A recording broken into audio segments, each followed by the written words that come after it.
Welcome, everyone. My name is Joan Parker. I'm the president and CEO of Counterpart International, and I am thrilled to be welcoming you all to this very important conversation about closing civic space. We are today, in the first day of our 50th anniversary celebration, our global meeting, and so around the room, we're thrilled to have our country leaders from all of our 24 countries around the world and several board members as well with us. And so I want to thank you all and welcome you all for coming. Welcome to our distinguished guests. Welcome especially to our very distinguished panel, who you will all meet in just a minute. I want to tell you a little bit about Counterpart International, especially because it's our 50th anniversary. We were founded by Stan Hosey, a priest, and Betty Silverstein, a movie star.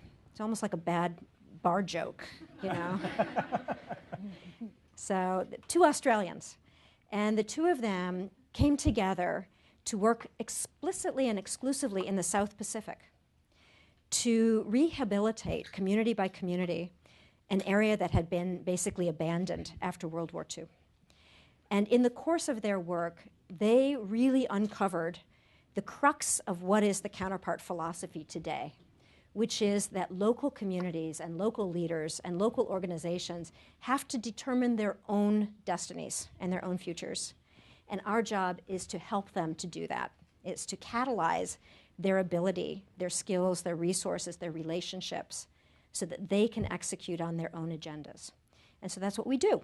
We build the capacity of the social sector all around the world. So in that context, of course, when the governments of the various countries in which we work or in which our friends and partners work begin to shut down civil society and what we call the social sector, we notice. Sometimes we're directly affected. We were pushed out of a country just 2 weeks ago. And what we will say is it's heartbreaking to watch these organizations and these communities and these civic groups that have stepped forward to really take their rightful role in their own prosperity and their own future get squeezed out by the government.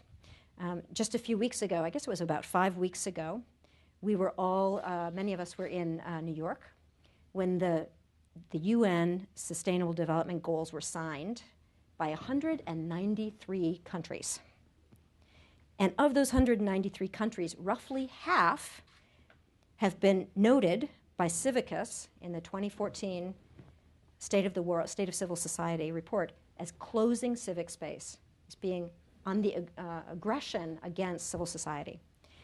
So how, on one hand, can we all agree that we're going to work together towards the Sustainable Development Goals, and on the other hand, we take away the third sector, that critical citizen sector, that is the glue that's going to make it happen? And that's really the question that we struggle with at Counterpart.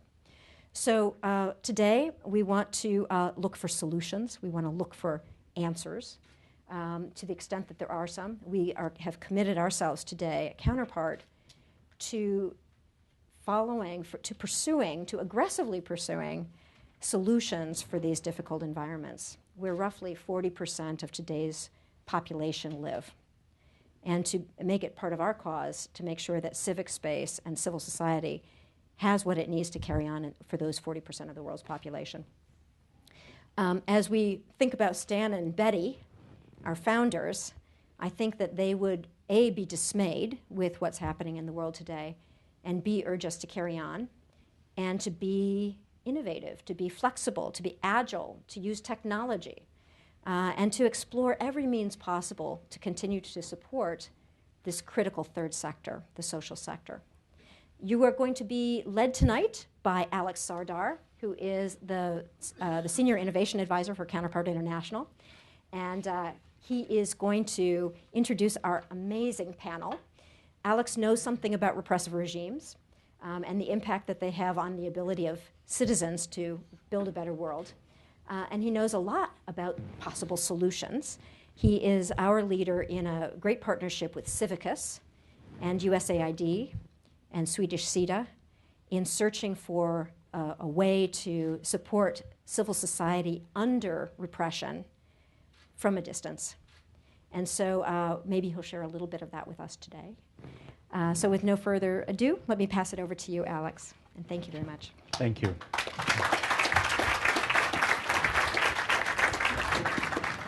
Thank you, Joan. Thank you, everyone, for being here. I know it wasn't easy getting here, so I really do appreciate everyone being here. And thank you to, thanks to our distinguished panelists. We've had a chance for the last hour to talk a little bit, and I can tell you this.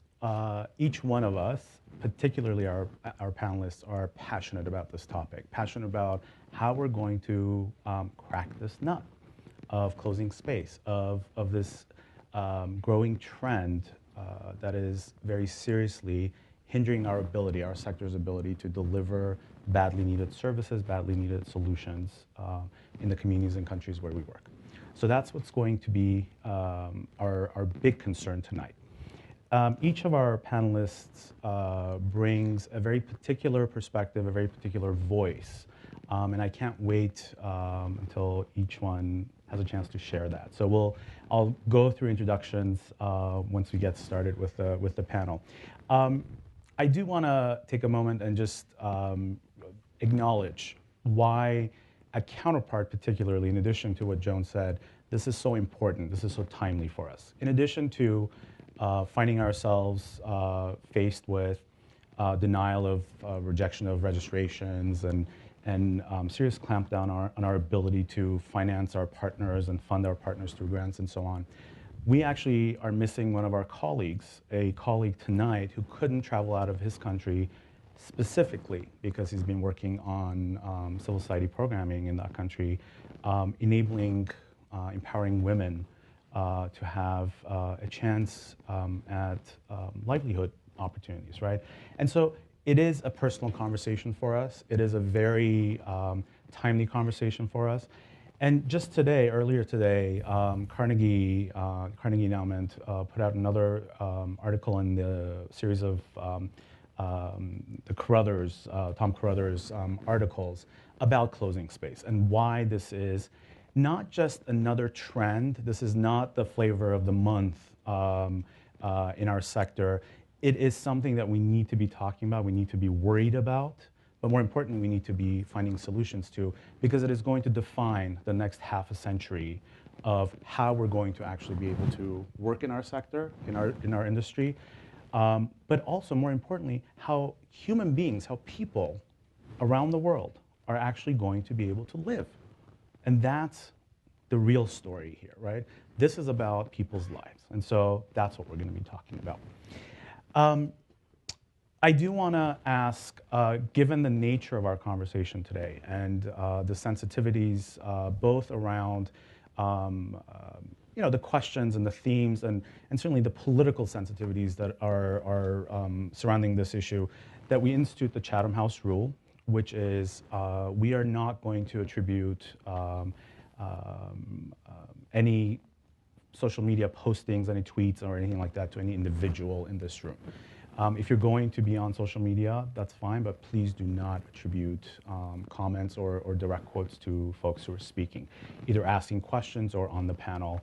This is to make sure that we can create a safe space for this conversation, and so thank you for that. And if you have any questions on what is appropriate or not, our comms team is in the back in the corner over there. You can always ask them, and they'll help you. Thank you for that. So without further ado, I want to introduce our first panelist, and that's Laura Schulz.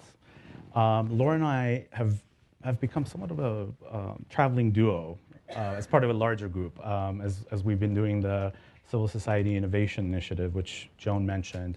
About 6 months ago, we were in Panama, and we were talking about how do we create better solutions, better space, better methods for civil society organizations, for activists, to create the right environment for themselves to work, to be able to drive their own missions. And particularly in countries where it's not possible to do, how do we, as a community, as a sector, come together and provide an alternative way for CSOs and activists to work? Laura works at the White House as the Director of Global Engagement at the National Security Council. And she is one of the architects of President Obama's Stand with Civil Society policy initiative, which was launched in 2013 at the UN General Assembly. And it has really been the springboard for real action and real momentum in discussing this issue, discussing how this trend is going to go forth, and what we're going to do to stem this dangerous trend. Laura. Great. Thank you, Alex. Thank you, Joan, for inviting me and to be part of this wonderful panel. It's really a delight to be here, and really looking forward to our conversation today. As you know from your work on a daily basis around the world, civil society organizations are essential partners as we consider development solutions, responses to humanitarian crises, advancing human rights, democratic values, and building resilient societies, particularly in so many of the war-torn environments in which we work. But as you also know, despite these important roles and the growing ways in which citizens are finding voice all over the world, the rights of civil society to operate are in danger, and in many countries now, the mere existence is under threat. We know that an increasing number of governments are inhibiting the free operation of civil society and impeding civil society's organizations' ability to receive funding from legitimate sources. And I think we're all familiar with the statistics. Since 2012, 50 countries, including some that we nominally consider democratic states, have adopted laws to restrict the activity of civil society organizations or curtail funding. And so the reach and the scope of the crackdown is alarming and growing. But we also know and appreciate from our work that civil society is organic. It's something that stems from the local fabric and culture and histories of countries around the world. And just as the history of our own country has shown, civil society plays a critical role in advancing development, in holding governments accountable, and advancing national goals. Joan mentioned at the beginning the Sustainable Development Goals and the important work that lies ahead. And I think it's worth noting the important role that civil society played in the years leading up to this year's UN General Assembly and the launch of the SDGs in developing the focus, including Goal 16, which is really important in terms of calling on countries to commit themselves to protect fundamental freedoms and promote peaceful and inclusive societies. And I think it's worth remembering that the SDGs are the product of a long and extensive consultation process lasting over 3 years and involving countries and civil society organizations. And really the voice and participation of civil society was really critical in getting the SDGs where they are. And I think it's fair to say the voice and role of civil society will be critically important moving forward as we consider implementation. As Alex noted, in September 2013, on the margins of the UN General Assembly, President Obama, in partnership with other governments and the civil society and the philanthropic community, launched Stand with Civil Society. And this was really in recognition of both, again, the growing voice and role of civil society around the world, but also the growing and menacing crackdown to universal freedoms of assembly and association. So our work around Stand with Civil Society over the last 2 years in partnership with multilateral institutions, other donors, governments, and civil society is really focused on 3 things: promoting laws and policies and practice that foster a supportive environment for civil society, coordinating both our diplomatic and multilateral engagement to push back against undue restrictions, and bringing more innovation and ingenuity into the support that we provide to civil society. So the primary way that we're looking to model positive engagement and really have an inward focus of our work is through a presidential memorandum that President Obama signed a little over a year ago, which really calls on all U.S. government entities operating overseas to deepen and elevate their engagement with civil society. So not just to amplify and acknowledge the important work that has been longstanding in our embassies and missions and elsewhere, but really to say this is an engagement that cuts across our work and is an important national security priority along with others. Part of the implementation of the memorandum is also having regular consultations with civil society to make sure that the dialogue is two ways. And as we're trying to advance our work overseas and think about how we can creatively push back and mitigate closing space, that we're not doing this in a vacuum. And so the engagement that we've had with civil society, and certainly this conversation today, is a very important piece. Other examples include work that we're doing through the Financial Action Task Force that really is looking at how we can mitigate concerns around terrorist financing and counterterrorism, while also ensuring that there's freedom of assembly and association for peaceful civil society. On the diplomatic front and in the multilateral front, our work includes engagement through our traditional partnerships in the UN, and certainly our work on a country level, but also we're excited to now hold the presidency for the Community of Democracies for the next 2 years. And we see that as an opportunity to really ensure that civil society and closing civic space is a key priority along with others in the Community of Democracies.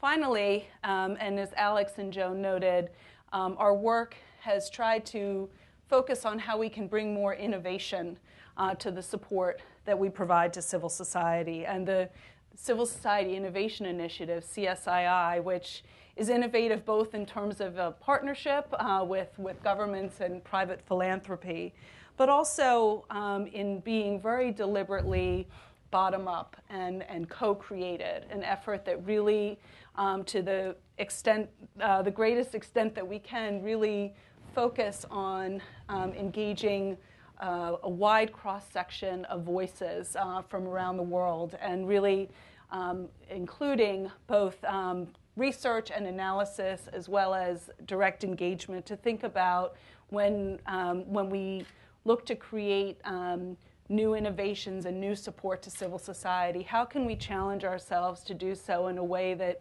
is really informed by evolving demands, and knowing that's going to look really different within a country and across countries.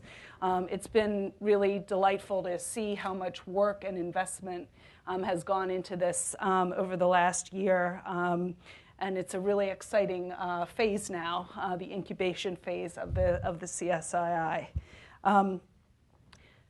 Finally, I would say that I think central to our ability to sustain our efforts around Stand with Civil Society is to think about what we're learning and how we better develop best practices and disseminate those. We know that this is a long-term effort. Safeguarding civic space requires long-term attention. We have to be nimble. We know that early action to support peaceful civil society during post-conflict and political transitions are critical. We know that there's a tremendous utility in identifying champions in legislatures and governments to partner with us on this effort. And we also know that supporting civil society's own efforts at self-regulation and transparency and accountability is important in its own right, but also can help to silence those critics and those who look to delegitimize the sector. So in the next year and beyond, where our focus is how do we institutionalize our effort, how do we stay focused as we live through this growing global crackdown, how do we expand and enhance our internal capacity, and also think about how we can continue to build partnerships with other governments, with civil society, and the stakeholder community. And so really looking forward to your questions and our conversation today, and thanks very much. Thank you, Laura. Thanks very much.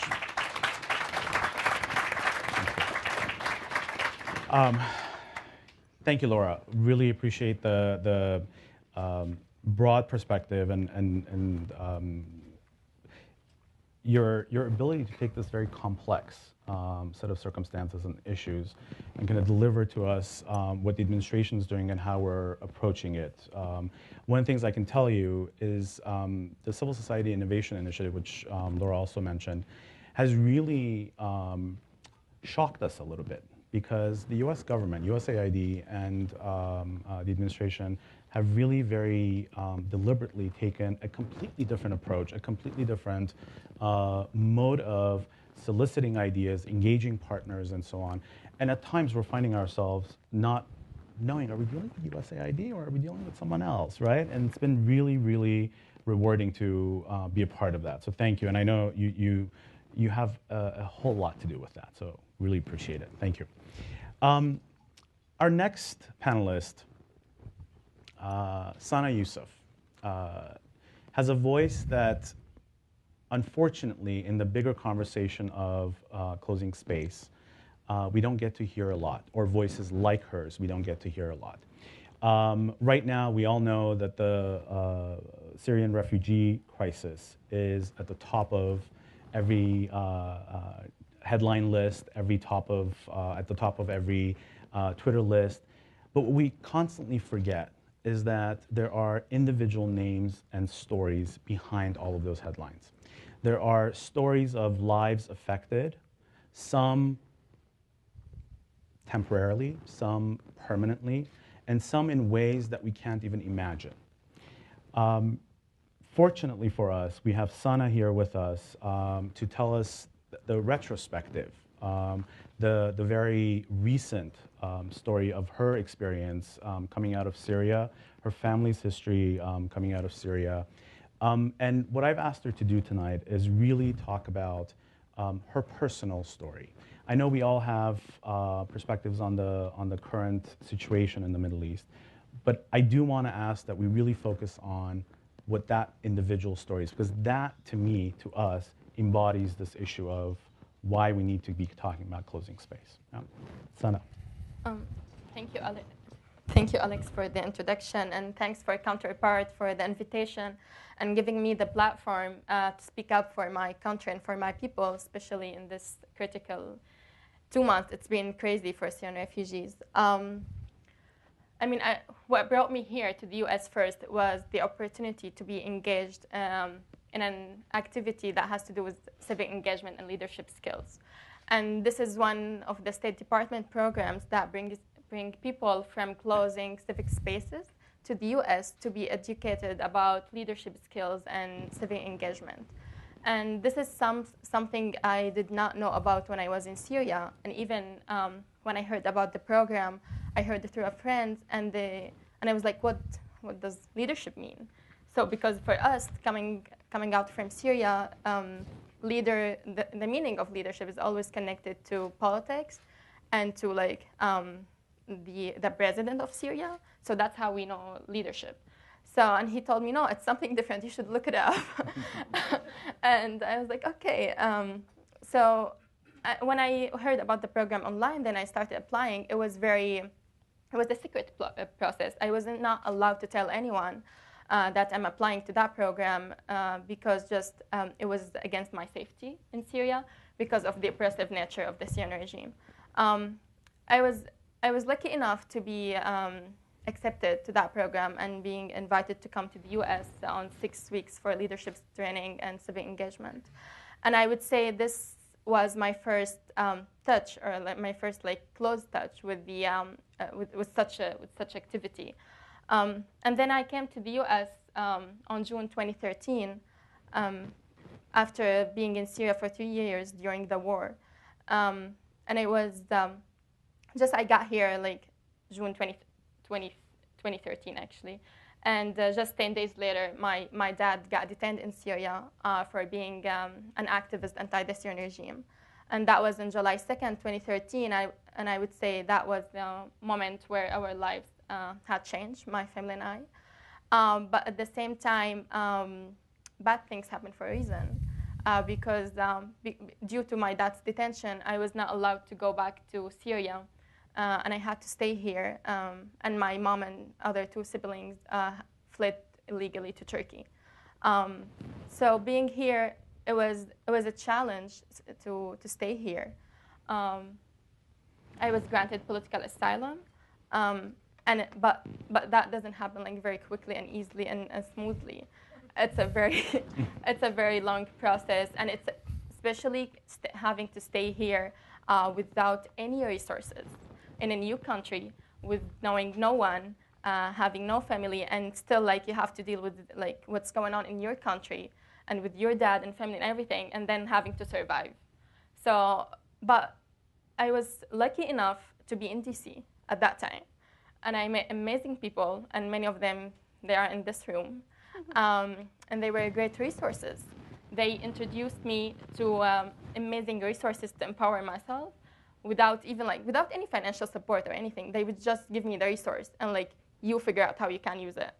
And I think that was the meaning. That I think then I started realizing what does it mean to have access to resources, and they helped me. Like these resources, I got in touch with the organization. I just started doing volunteering work related also to Syrian and the Syrian refugees. But then I was given scholarship to continue education because I lost my education in Syria. And then just started to figure out my life. Because of being here, I get to know myself. That's how I shape it, I think. I would say I did not know what I'm good at before being exposed to resources, to an open civic space. I did not know that I am good at, for example, communication. I did not know that I really like team working. I did not even know like that when we work with the group, it's called team working. No, seriously, and this is I think the case of many people those who live in closed civic societies.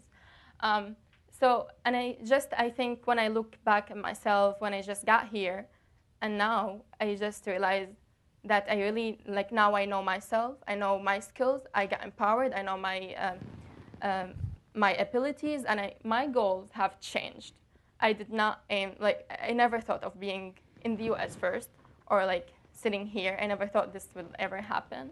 But having the resources and the support from the society here, that helped a lot. But at the same time, I will give another example of my mom and sister who fled to Turkey. So my mom, who's 51 years old, and she doesn't mind me saying her age. I checked with her. And she was a primary school teacher in Syria, just like regular average Syrian woman. She goes to school and she comes back, and her family is everything she cares about. And then having to flee Syria and being in Turkey, which is relatively open civic space, but it's more open than Syria at least. Even with being a refugee and fleeing and having nothing, she was still able to find herself, I would say. After 51 years, my mom found herself. Now, so my mom, now she's learning Turkish language. She's part of a Syrian choir. She sings for peace in Syria. And now, just recently, she started program, training for computer skills. And then we were Skyping, and she was like, I was talking with my friend, and we went for a training for project management. And now we came up with our own social initiative, and we want to work on that with my other two women friends. I was like, wow, Mom. I'm 24 years old, and I'm now thinking about this, and I find it so hard. And how happened she came familiar even with this stuff? Just because of being exposed to resources, for having opportunities, for having access to things she has never heard of before. And the same thing with my youngest sister, who's 15.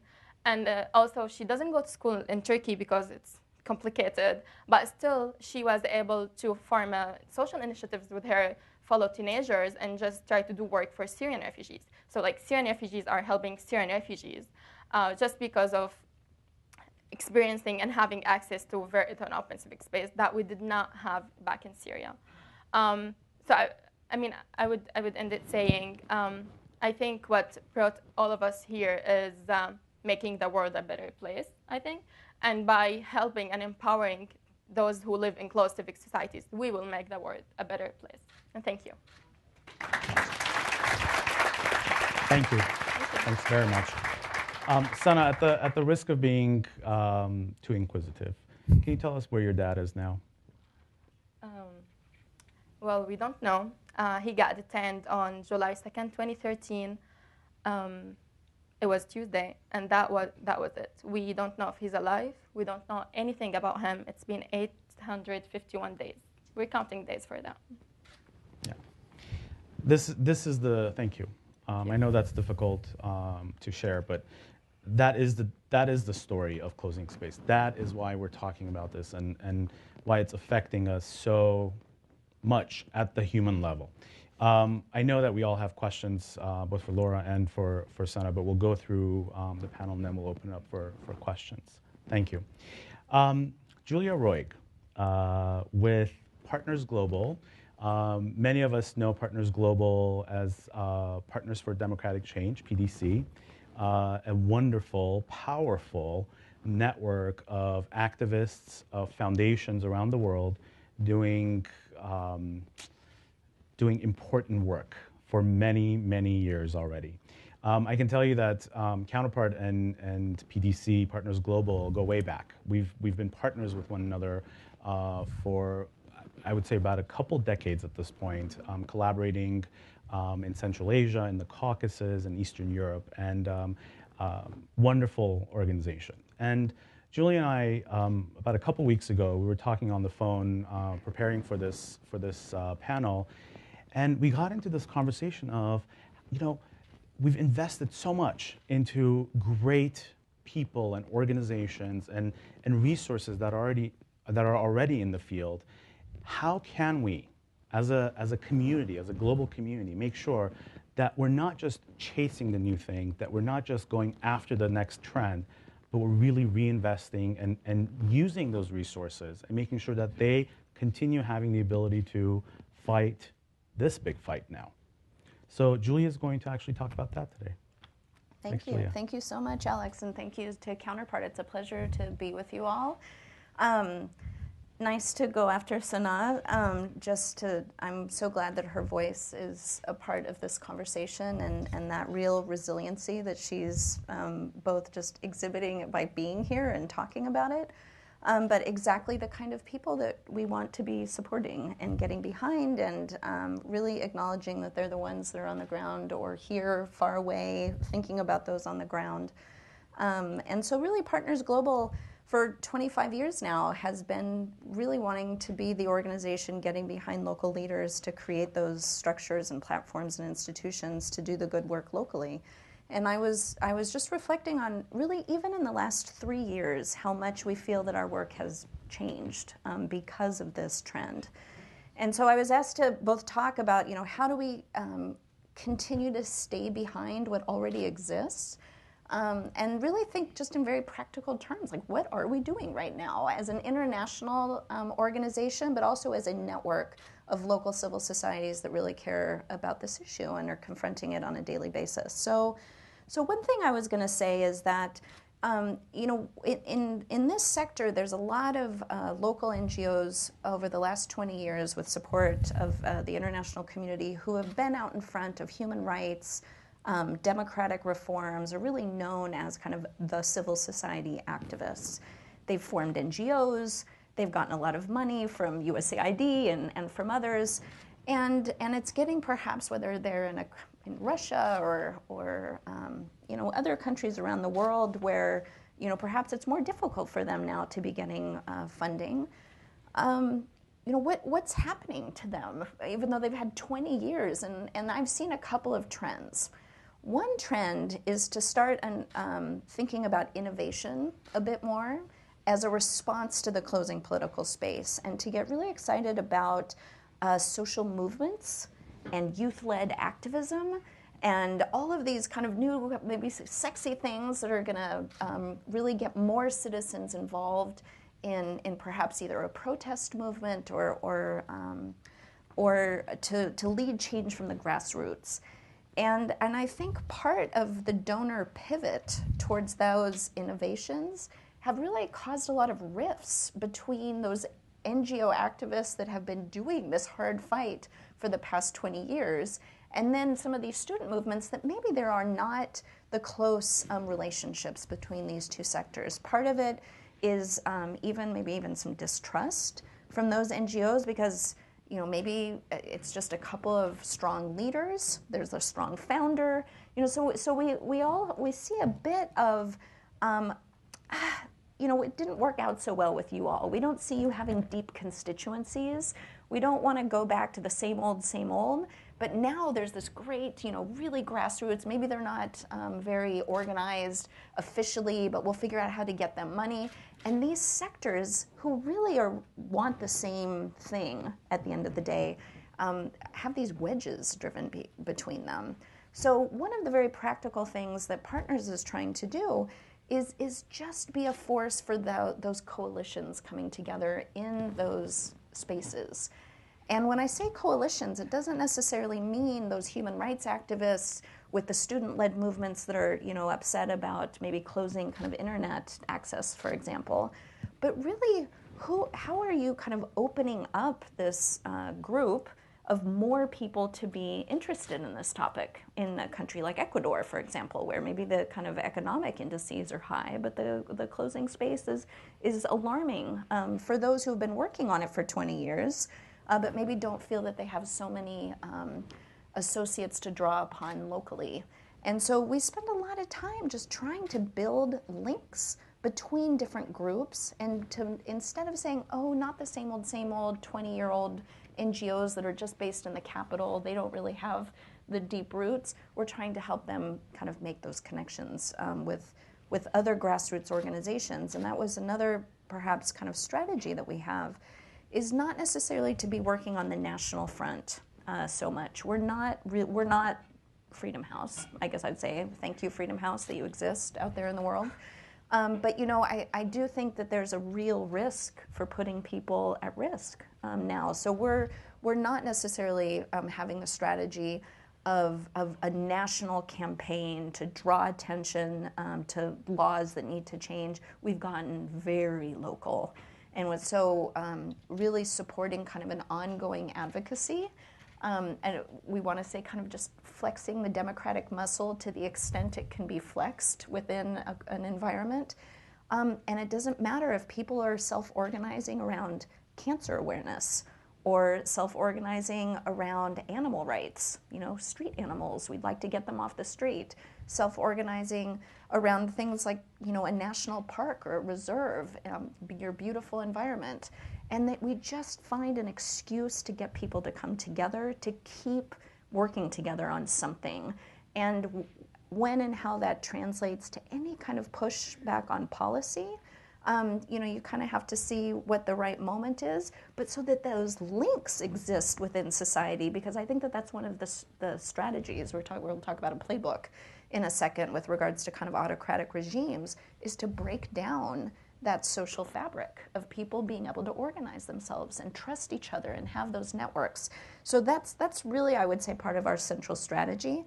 We talk a lot about kind of capacity building 2.0 now. We've done so much capacity building over the years, organizational development and things. And so now we really see capacity building around coalitions and around deepening networks in those constituencies.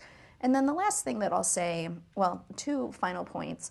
One is just how difficult it is, the practicalities of being in Washington, D.C. or Brussels and getting money to these people. That there's a real challenge that we have about being creative around these funding models. When open society is kicked out of a certain country or MacArthur, or, it's a real problem.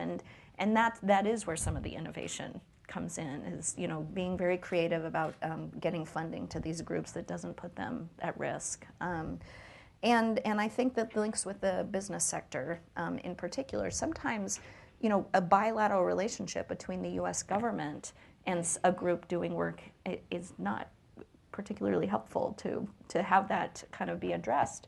But if you're in X country and GE is working with you, and GE is, got some credibility in that environment and with the government. There are other kind of private sector partnerships that have helped us with regards to being able to continue to work in some countries. And then my final point is just really the power of global civil society at this moment in time. I take very seriously, and I've seen this have a real impact, so that people working in these countries don't feel alone. That sometimes you feel like it's crazy. Am I crazy? That because everyone around me is telling me that I shouldn't be doing this, that it's too dangerous, and I'm not saying the right thing, and you've got a whole kind of infrastructure around you trying to beat you down.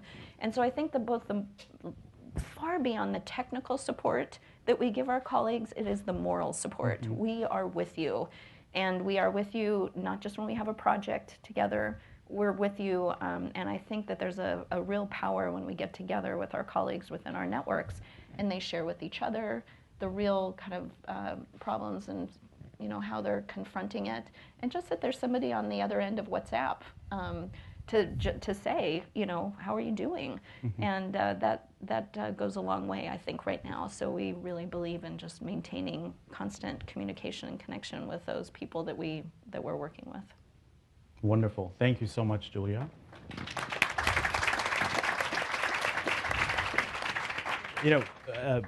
We do struggle with this issue of how do we, I remember actually, let me reflect on something that Counterpart did.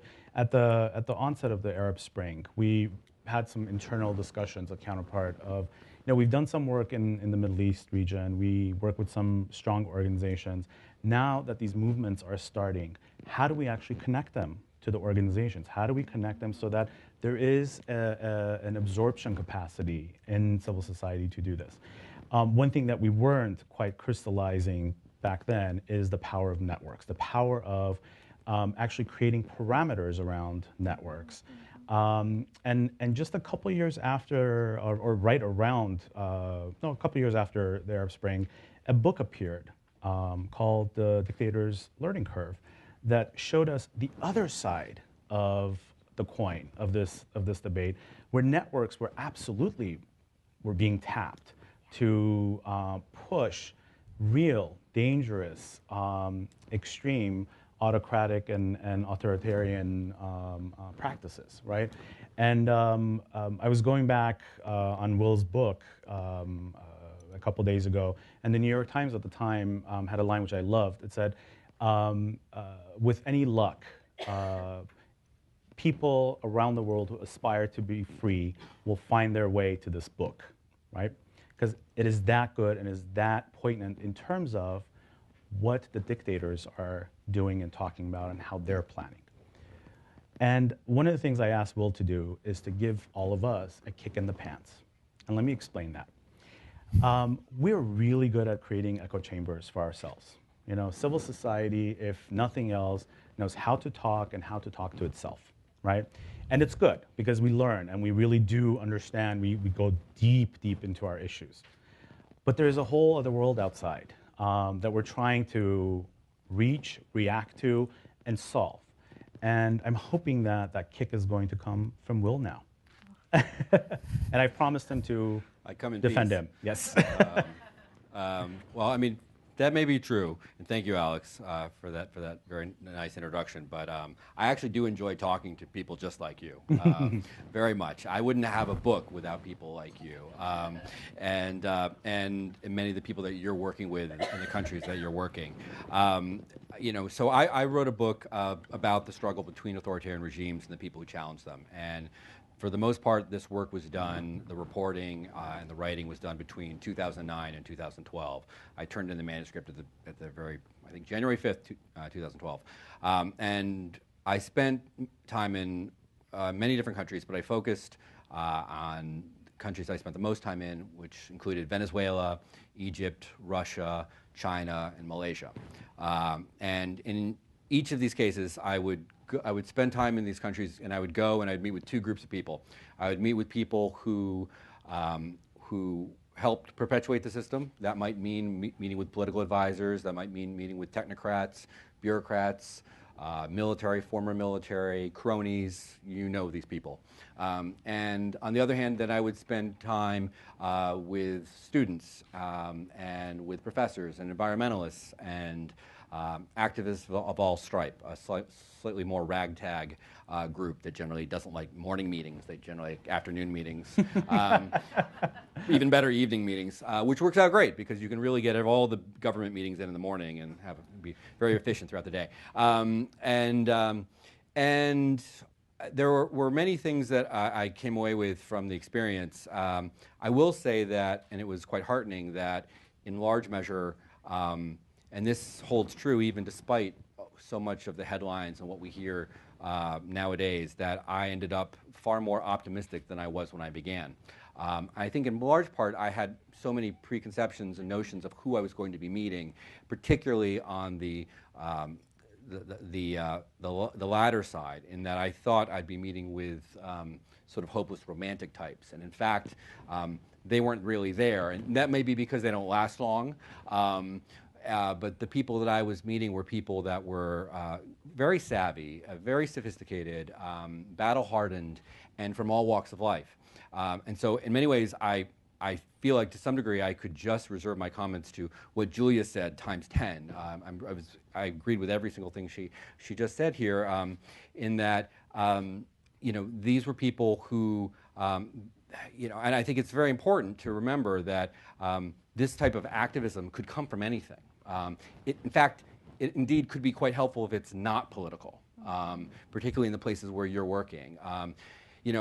It makes me think of, and now I'll start to talk about some of the lessons and whatnot, but what really, a key moment of insight for the Chinese Communist Party wasn't 1989, and it wasn't the Olympics, and it wasn't, it was a moment in April 1999. And you may or may not remember this, but there was a protest held around Zhongnanhai, the leadership compound, in that month.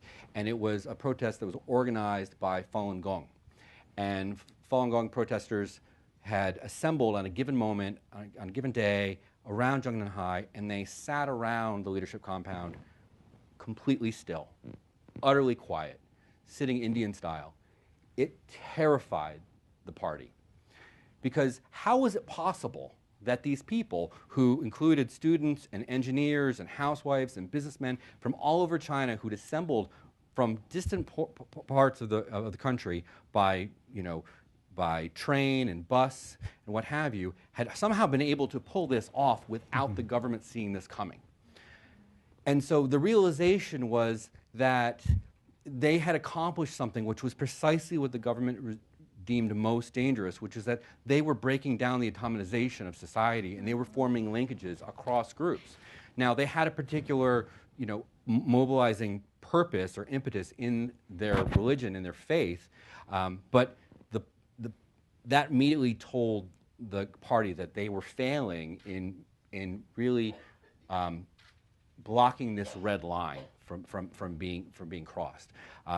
And what you then saw, I was living in China in the summer of 1999, what you saw immediately after was, by even almost any standard in China, one of the most aggressive, efficient, and brutal crackdowns on a movement within that country. Again, not necessarily political, religious, but that's not really the point from the point of view of the government. It didn't need to be political for it to be dangerous.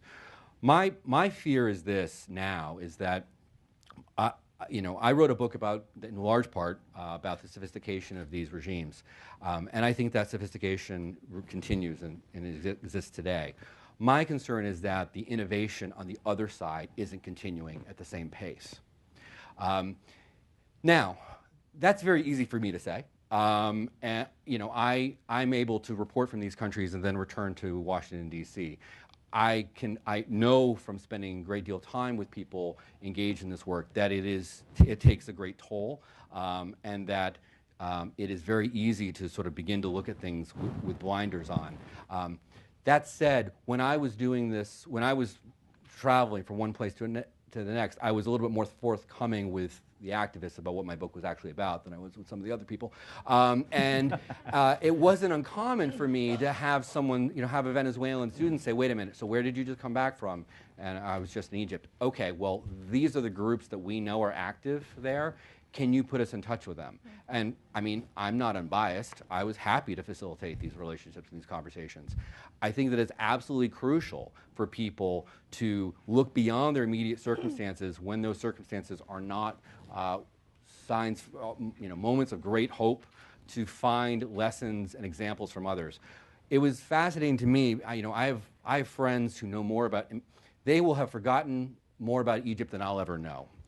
These are people who I hold in high regard, who are great experts on the country. But when I would spend time with them, they saw nothing going on in Egypt in 2010. Nothing was going on. And it was odd for me because I was spending time with people in Egypt and I didn't get that sense.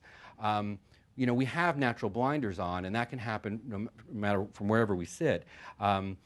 But the problem, and this is a mistake, that we all make, I know the media makes it, I think the US government makes it, and many other people make it too, which is that we have a tendency to believe that if there aren't tens of thousands of people in the street, there's really nothing going on. Which is kind of ridiculous. I mean, it's ridiculous to think that, that you would need to have that be your metric for movement, for learning going on. You know nothing is going on if the same 500 people are showing up at a protest every Wednesday, doing the same thing, getting arrested the same way, and never changing their tactics. Okay, that might be a sterile environment.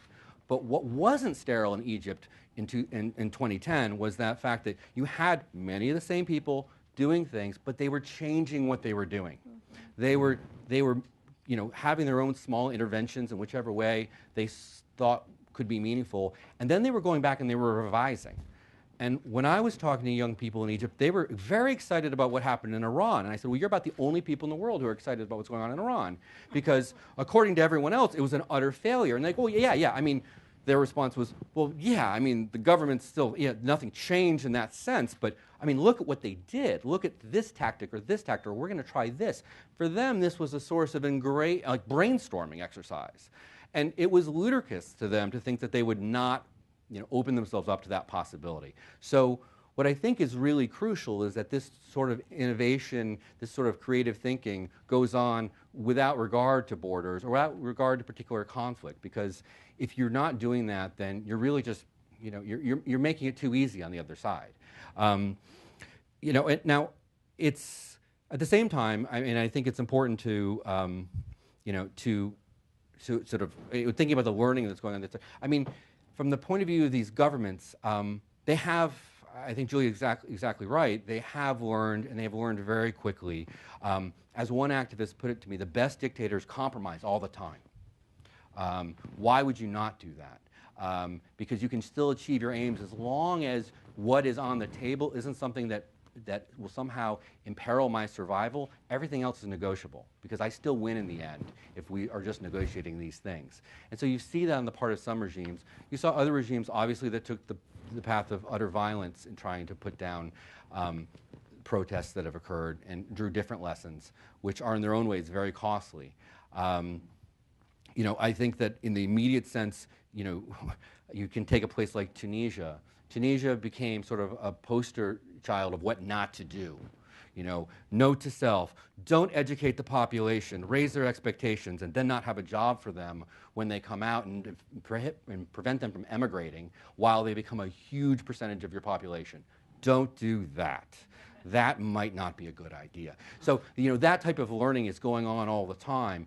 We need to see the equal amount of learning on the other side in terms of your group has been targeted. Don't just respond with moral indignation. You need to think about how you can find partners within your country and outside of your country to begin to chip away at your being a target for persecution.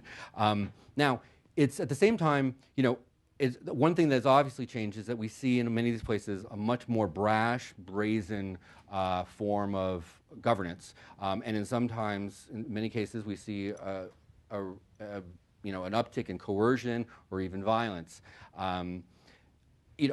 my feeling about that is that and we can have a robust conversation about this, but to some degree, some people look at that and say, well, that's confidence. From my standpoint, that is not confidence. That is actually not how a confident regime would behave. You generally would most like to accomplish your aims at the lowest possible cost. If you have to resort to coercion, it means that those other consensus-building tools have somehow failed you. So it's, again, easy for me to say, but I think it's important, and it's important for many of the people that you're working with on a daily basis, for them to know that indeed the need to resort to some of these tactics is based on the fear within the government itself. It was important and meaningful to me that of the more than 200 interviews I did, almost the only times anyone ever asked the interview to be anonymous was people that worked in the government. It wasn't the activists. They wanted to be on the record. Indeed, in some cases, they insisted on it when I tried to talk them out of it. And they said, you don't seem to get it. And I was like, you're right, I don't. But they said, the worst things happen to me when nobody knows my name. And I'm going to use you to prevent that from happening. And I was happy to oblige them. So in any case, I was the last obstacle to hearing your questions, so I'll stop now. Thank you very much. Thank you, Will. So thank you to our panelists. You've made my job very easy tonight. We started with Laura, who gave us a sense of what at the highest level of the U.S. government, and certainly in partnership with other countries, the policy perspective on closing space for civil society is. We put a human face, a human voice on this issue, and one that's both hopeful, but certainly not any less painful as we hear the details of Sana's family story. And Julia and Will, thank you for bringing it all around and creating the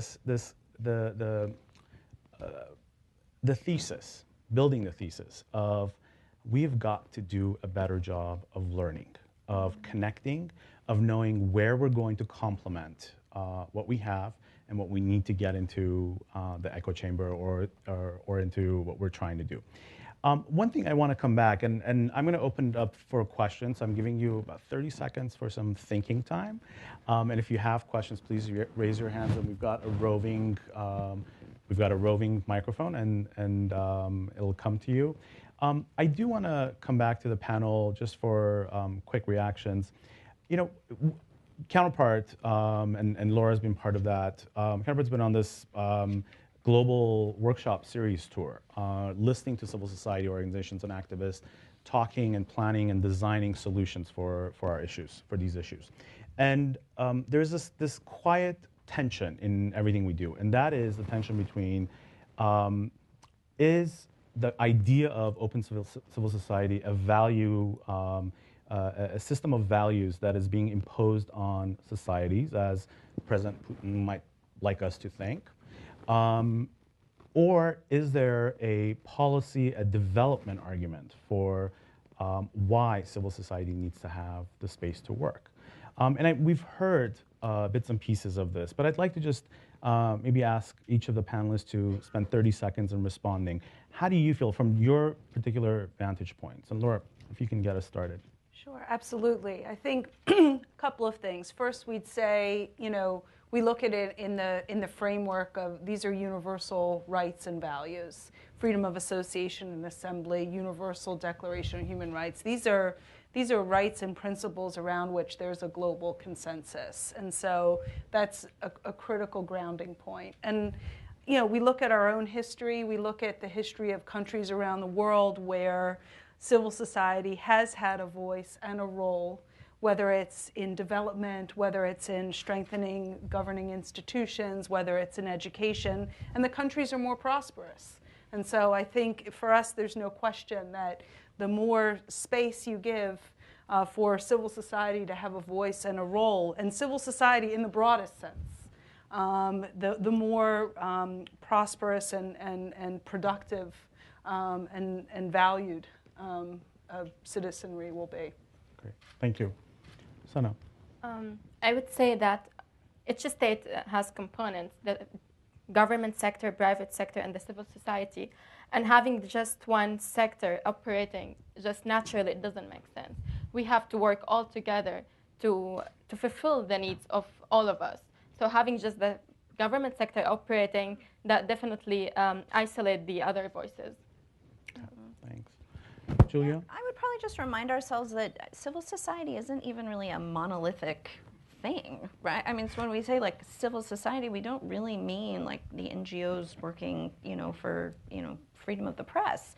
These are business associations. These are universities. This is, so it's a whole sector that's basically just how society is organizing itself. And it's a conversation I feel like we had 20 years ago with regards to kind of making the case for why we needed a third sector. And I think that just the basic kind of human rights case about people need to be involved with decisions that affect them, period. And it's just the way we've organized ourselves. So I think it's a bit of a distraction to have that conversation, honestly. I mean, we have the conversation, but it's a bit of a distraction. Yes, thank you. Yeah. Well, what would those technocrats tell you? Yeah, no, I would agree. I agree. I think they are much more pragmatic. You should be equally pragmatic. It's a false choice. It's what works, and you sort of have to meet the challenge where it is. The reality is, I mean, the greatest compliment to your work is that the fact that it's gotten so much more difficult to do that work has been a direct result of the fact that it works, that they see it as a threat. I mean, there's a reason why, as Joan pointed out at the very beginning, that we've seen so many laws in scores of countries passed to make this work more difficult because they recognize the validity of it and how effective it can be. So I think it should be approached with utter clear-eyed thinking and let the theory help, but let pragmatism be what decides you what to do tomorrow. Don't buy the premise, right? Yeah, exactly. Thank you. All right. Questions? Now is your time. And by the way, we also do have questions coming in on Twitter. We're using Closing Civil Space hashtag for folks to ask questions. So I'm sure we'll get some from our colleagues. Yes? Thank you. Thank you, panelists, for a really, really robust discussion. My name is Katie Guidera. I'm representing Accenture Development Partnerships. And what Julia touched on briefly was the role of the private sector, perhaps, in helping to funnel, whether it's funding, financing, to these civil society organizations in these oppressive regimes. I'm interested to hear what other roles you have seen, or are seeing the private sector play in helping to break down these barriers. We're going to take a few questions together, and then we'll ask the panelists to respond. We've got a person over here.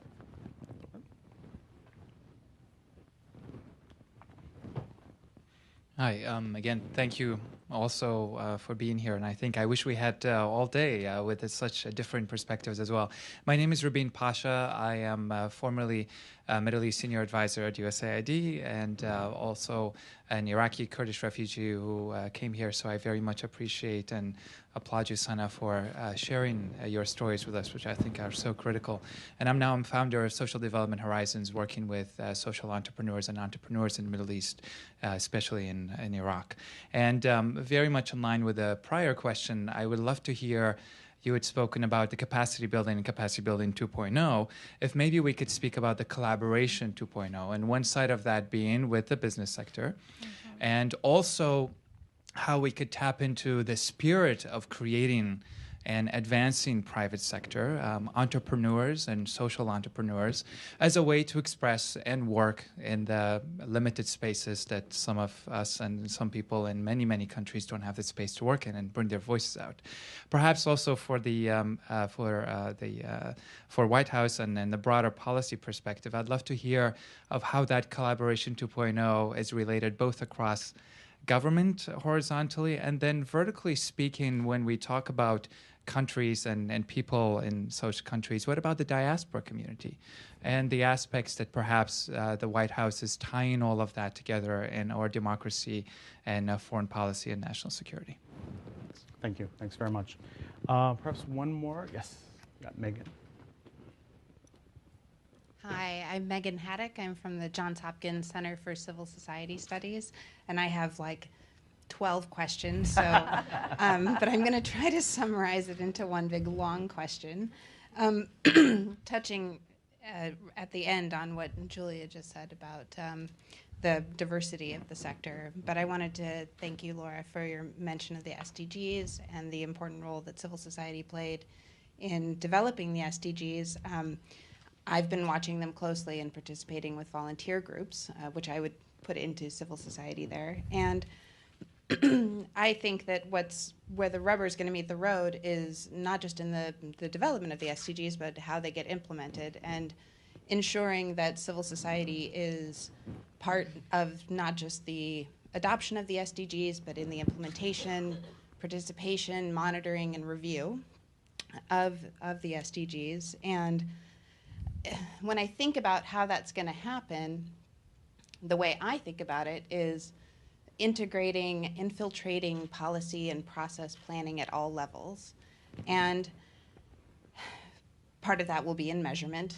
And our comparative advantage at the center is in measurement and monitoring of the sector.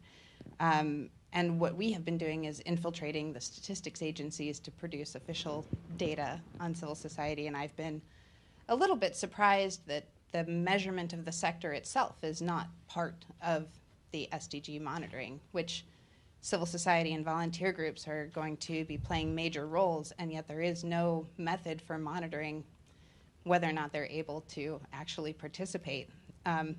So, that process is ongoing, and I would encourage anybody who has the ability to participate in that process to push for civil society itself to be not just participants in name only, but really to be part of that monitoring process. So where that's going to is I was thinking about this participation sort of at the micro level, what you were saying, it's not this national policy, but really civil society engaging in policy at that micro level, one-on-one. If you're interested in getting animals off the street, then can you work with a local animal control agency to make things happen? And those partnerships with the government are going to be what's going to change minds, I think, over time.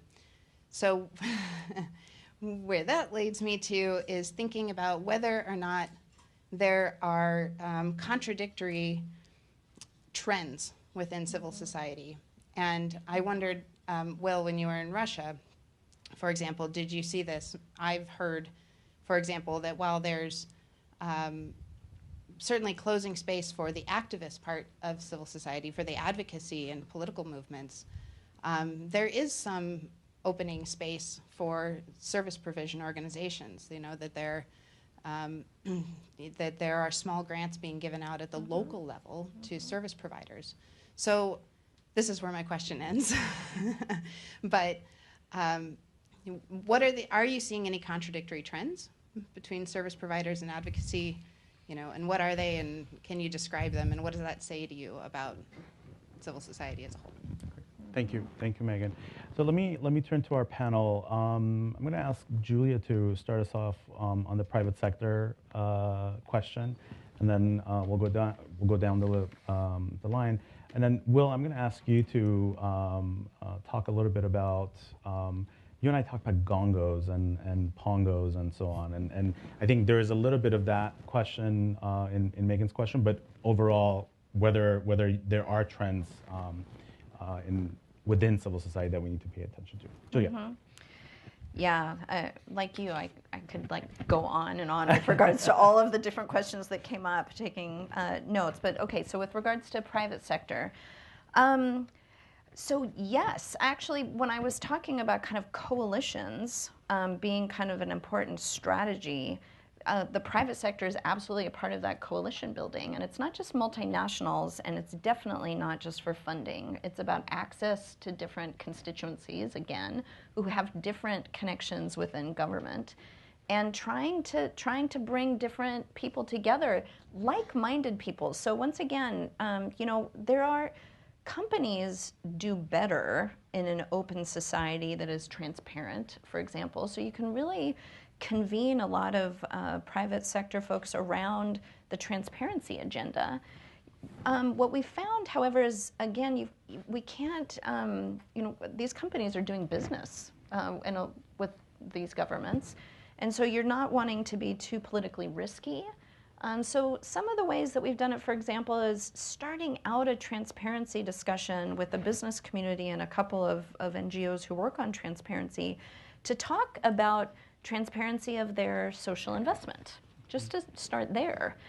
To say what are the kinds of things that you're investing in, and sometimes it's schools and it's health and it's not anything so political like I was saying, but just by the act of being transparent about what they're giving, they're supporting a way of being in that society, I would say. And we have found that there are a lot of like-minded folks who really share those same values in the kind of smaller communities. And so it's about finding those linkages.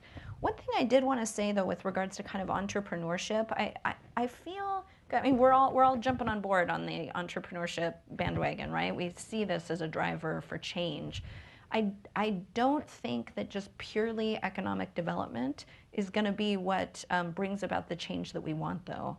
Because I think that it's been a false kind of choice of saying, well, let us work on the economic development side and don't worry so much about the political development side, because we've got these goals about bringing up our poverty indices, and I think that you have to have kind of both at the same time. You really have to have entrepreneurship, but also that is contributing to the more open society.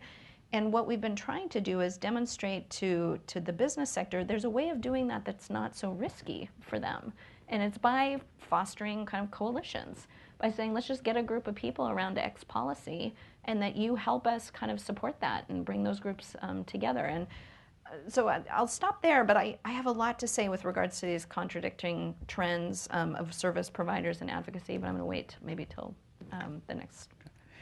Laura, did you have anything on the private sector that you wanted to share? Sure. I mean, I would just add to what Julia noted. I fully agree that as we, on the entrepreneurship side, as we think about how we create opportunities for young leaders and entrepreneurs, it can't be divorced from the broader context, the broader operating context in which young entrepreneurs are working. And so we've really tried to look at entrepreneurship in the context of civic engagement, in the political context, and really make sure that it is that those approaches are linked. It's absolutely just on its own will be limited if we're not cognizant and mindful that entrepreneurship might be a promising area and the political environment can still be closed.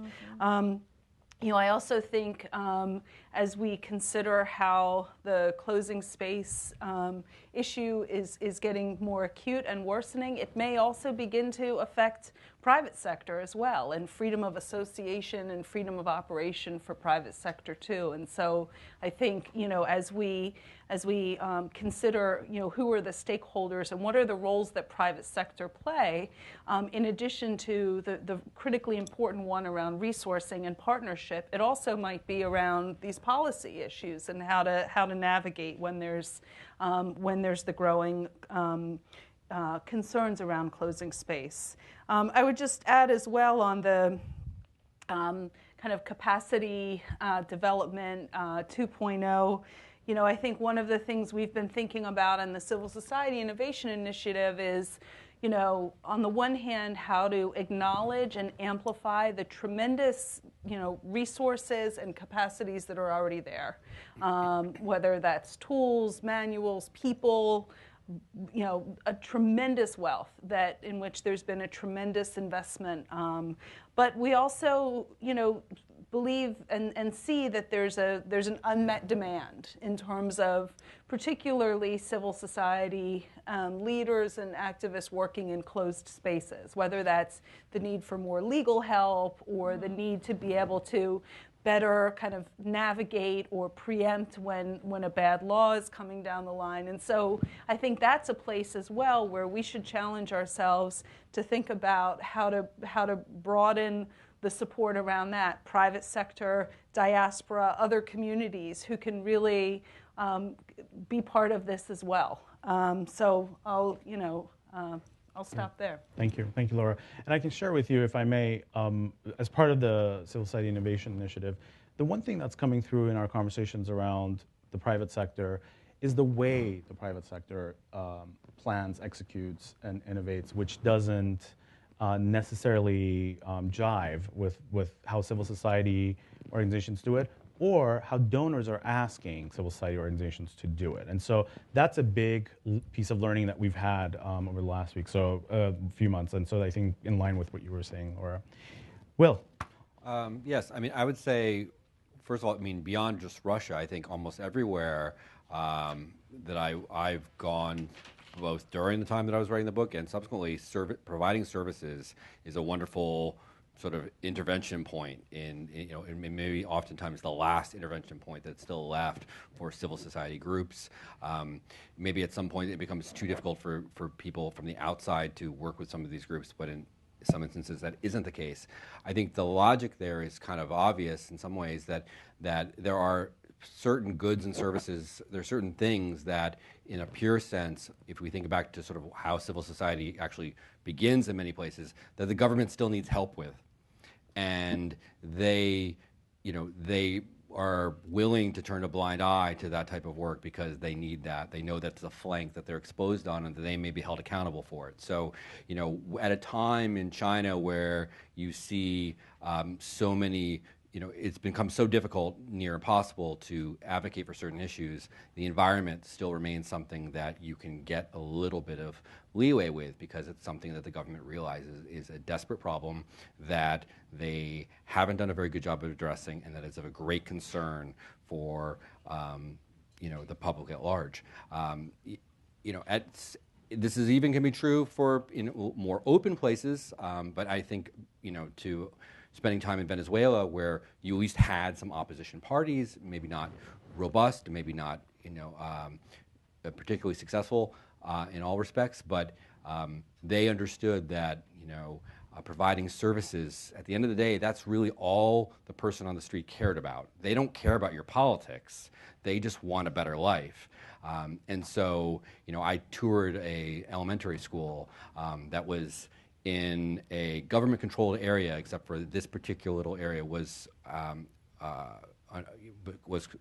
they had elected an opposition leader, and they had refurbished a school, and they gave me this tour of this elementary school, and all the children were there, and all the parents of the children were there to celebrate this sort of reopening of their school, and they're taking me around the school, and it's what you'd expect. It's a classroom. It's Then they open up another door, and it's a dentist's office. I'm like, and they weren't even going to point it out to me, like, okay, and then down here, I'm like, no, hold on, wait, why is there a dentist chair in the middle of the school? And it looked like any dentist office you could have walked into anywhere. And they said, oh, well, as soon as we won the election, they began to take away all these services that we used to be able to provide because they want us to fail. And so we figured out that if we start taking some of these services and embedding them in things that the government can't confiscate, that'll work. Mm-hmm. And I'm like, that's brilliant, I mean, that's really creative and smart. And they were, finding ways to sort of, literally sort of Trojan horse solutions within their own community. And it's all about the delivery of services. So I think that at the you can take away a lot. At some point, when you start taking away that, then you're broaching sort of totalitarianism at some point. And even these governments don't want to do that. Great, thank you. I realize we're running over time, but we started late too, so I'm going to just open it up for one more set of questions because the conversation's great. Yes, Nathaniel, then. Hi, I'm Nathaniel. I'm Chief of Party for Counterpart in Burundi. So this is a question I think is kind of pertinent at the moment with the current situation there. So what I'm wondering is, how do you think that CSOs who have called for peaceful opposition, but they've had their allies basically resort to violence in their name to accomplish their goals, how can you engage them in a responsible way, do you think? Let's take a couple more questions. Gentleman here.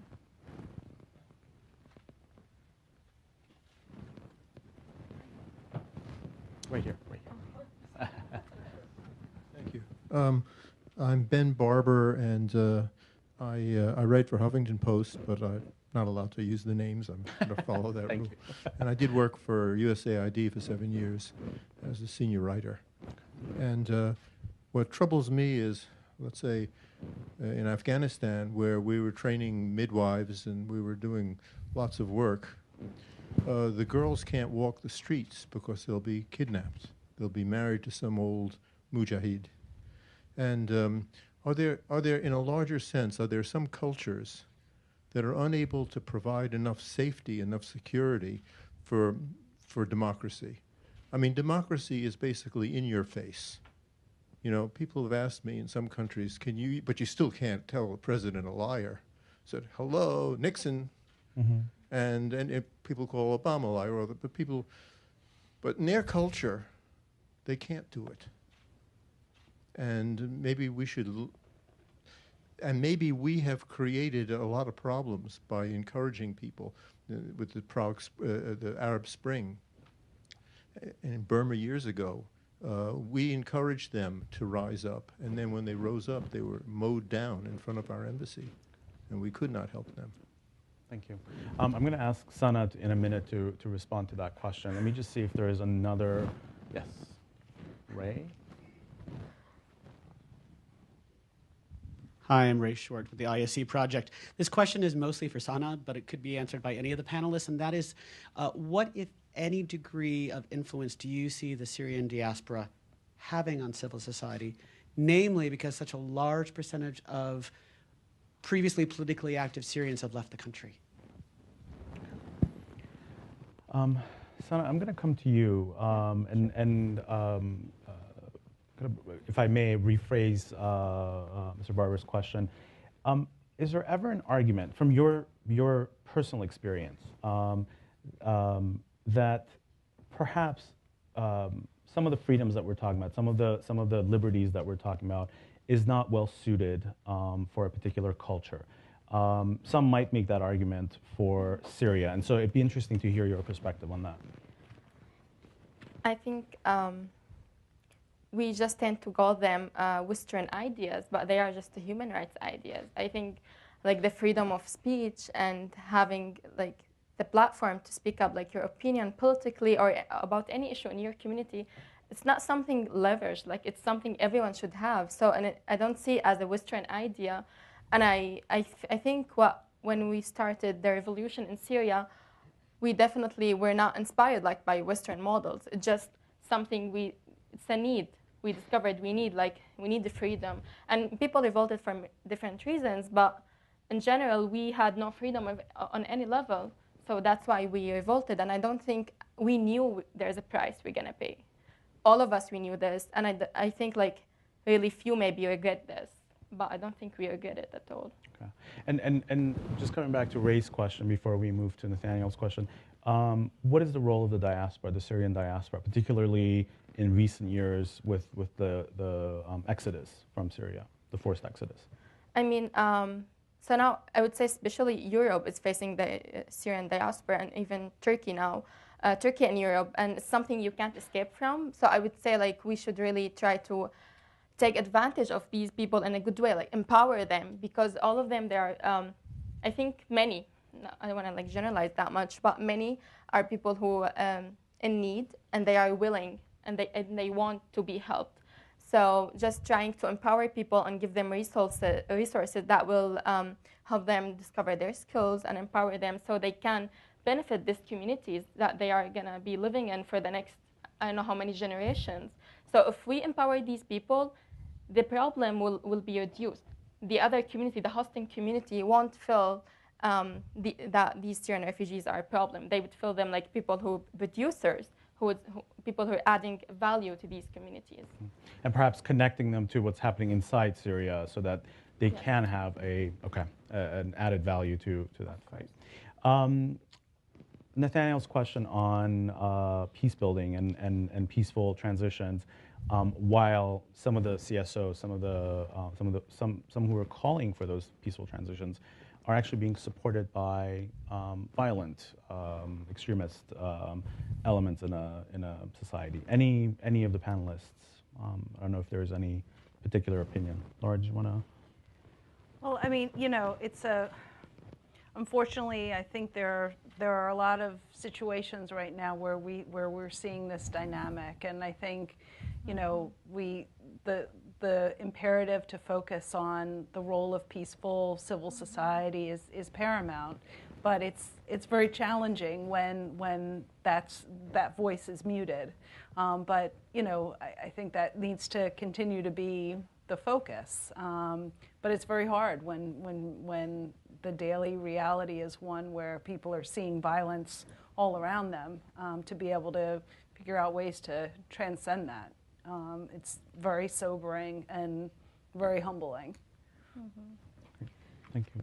I mean, yeah, what I would say, I mean, it's the reality, right? And I think what we see is perhaps even within movements, there's disagreement and conflict about what the right strategy is and what the tactic is. And so I think that there is a role for just kind of internal conflict resolution about what the right way of kind of addressing a problem is. But then, you know, we believe obviously in the nonviolent action and just staying the course and providing other options again and again and again. And it's easy for us from Washington to say that. But I think that there's a moral credibility that comes out for those who reject violence. And their colleagues hopefully are witness to that. And you want to get behind those people who want to be a witness for nonviolence. I mean, I would say it's easy. It's easy for us to say, and it's also the right thing to say. Frankly, I mean, the situations are very complex, but at the same time, from just a strategic sense, by calling for violence, those groups are doing precisely what the government wants them to do. I mean, they're giving them the pretext. They're giving them the excuse to use whatever means they need to use.